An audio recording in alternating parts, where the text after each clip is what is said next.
next question is from Donna Spencer with Canadian Press.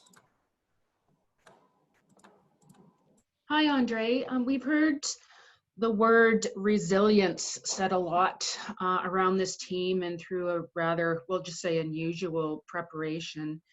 Is that something that you've been able to even cultivate and promote through selection camp and through this pre-tournament period? And how have you done it? We did it on, it's a good question. We did it on a lot of different level, on team builder, on the exercise the player had to talk about that value of resilience, and from example from the past as well showed past experience with Canada at different level, U18 or U20 or men's or Olympics. That's what one of the reasons make that country so special in hockey. We're resilient. We never quit. We stay with it. We never stop. So you need that if you want to perform at that championship. It's the best junior tournament in the world, and the country, a lot of country are really good team. So we want to be making we want to take it really seriously to have that resilience and never quit attitude and always pushing through. My follow-up is, I guess, how well do you feel you know your own team under the circumstances? And a lot of those circumstances were out of your control, but, even compared to last year going into Ostrava, that team, like how well do you feel you know your team, Andre? I think we know them really well in terms of we knew the little thing we didn't want them to pay attention or to change or just to attract their attention towards something. Now what we need to know is how they can adjust, how they can react during games, because you can do all the video you want. You won't see that on video. And it's the same thing in practice. So I can talk to you about our guys for hours about how they work during practice, how they adjust when we teach them or ask them different things, how they react, how they are off the ice.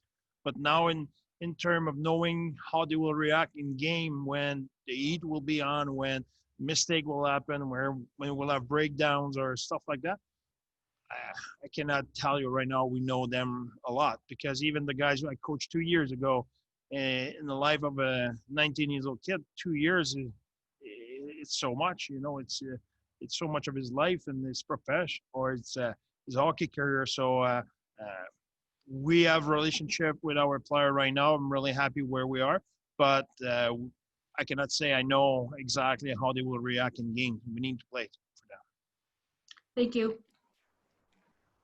Thanks, Donna. Our next question is from Sam Cosentino with Sportsnet. Hello there, Bear. Still looking to be the backup maybe for tomorrow. That's good. It's been a long time for you too, like in terms of coaching, managing, running a bench. What's the biggest challenge when you've had such a layoff? This might be the longest that I'm assuming that you've ever had. What's the biggest challenge to kind of get back up to speed to running a bench?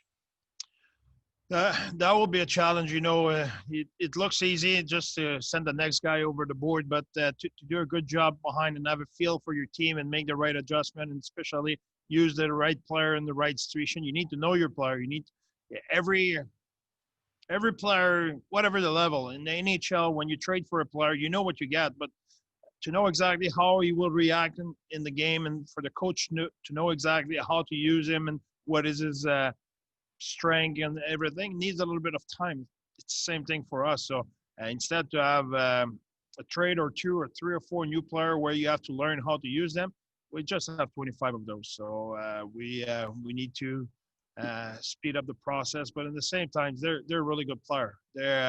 And we did a lot of work, and the way they work here with us, practice and video off the ice and all of it, I think now we're all ready to go and all ready to be in the game and excited, and we have a pretty good idea of how we want to run it, and now we need to have an open mind of making adjustment when the adjustment will be needed. Tomorrow night's game, what have been your impressions of him through this camp? He's a great goalie. He's real quick side to side. He's tough to score in shootouts, that's for sure. But he's real solid in that. But what's the communication like between defenseman and goalie? Like it can be hard to do some things in practice versus a game. Like where are you guys, do you think, at in that process? It's a work in progress right now. I think they keep the calls real simple, so it's not too hard to mess up. But for the most part, it's just getting reps in practice, and hopefully those translate into the game. Thank you. Thanks, Mark. Our next question is from Sam Cosentino with Sportsnet. Yeah, Thomas, and just talking about those reps in terms of his ability to play the puck, do you look at that as an asset, or is that again still a work in progress with his ability back there? No, all three of our goalies can play the puck real well. It's like we have a third D back there, and hopefully it saves us or myself and the other D from getting run too many times. But yeah, they're real good with the puck, and if they have time to make plays, they're going to make them. In this system that Andre has, how do you feel about your freedom to be able to kind of move and groove your best asset and being able to skate and join the rush and that sort of thing? He gives us free reign, within the system, to say. As long as we're playing within ourselves, within the system, he lets us do pretty much whatever we want, as long as we're managing the puck well and not making a mistake. Thanks. Thank you, Sam. Our next question is from Luke McGrath, CKRW. Hey, Thomas, it's been a long time since a lot of you guys have played a meaningful hockey game, and although tomorrow night won't count in the tournament standings, how important is it to get into a high level of intensity against a tough team like the Russians as just a warm-up for the real tournament starting this weekend? It's huge. Our practices lately have been pretty intense, and we're trying to get them as game-like as possible. But nothing really compares to a game, especially as a team like the Russians. They're real fast, real smart, real skilled. So hopefully we can get our feet under us in the first and, just remember how to play hockey in the second and third. Thanks, Thomas.